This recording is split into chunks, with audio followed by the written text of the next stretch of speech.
Siguradong tatalunin daw ng Lakers ang number 1 na OKC Thunder sa first round ng playoffs ayon sa former NBA player na si Gilbert Arenas. OKC, they'll beat OKC.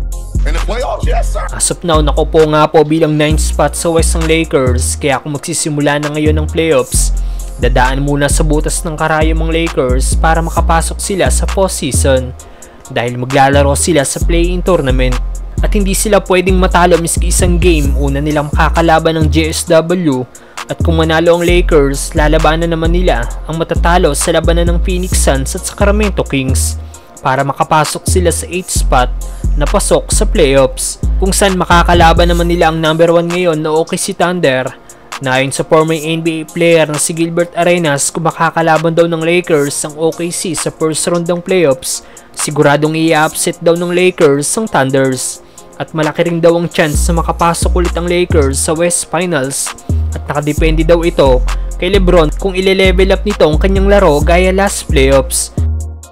Do the Lakers have another gear that they can get to like last year? They do. It's all dependent on LeBron. It ain't the Lakers next gear, it's LeBron's next gear. We'll play, let's say, Golden State, that in-season game, we will beat them. And then if we get that 8th seed, oh, you got Shea. Oh, if they get OKC, they'll beat OKC. In the playoffs, yes sir. Ngayong season, 4 na beses na nga po naglaban ng Lakers sa OKC, kung saan 3 panalo ang nakuha ng Lakers at 1 lang ang naging talo. Kaya may chance rin talaga na matalo ng Lakers ang number 1 na OKC kung magkakaharap man sila sa playoffs. Pero kung makapasok man ng Lakers sa 8th spot ng playoffs, hindi pa rin sure kung OKC na makakaharap nila sa first round dahil dikit-dikit lang sa standings ng OKC, Denver at Minnesota. May record na 1-2 ang Lakers laban sa Minnesota ngayong season, samantalang 0-3 naman sa Denver Nuggets.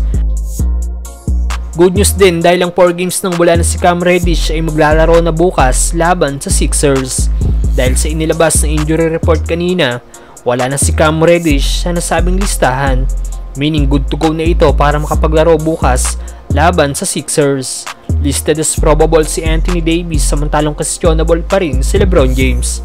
Nag-half-court shooting din si Reeves at Cam Reddish kanina kung saan tinalo ng Lakers guard si Reddish. Narito ang naging half-court shooting contest ng 2 Lakers player.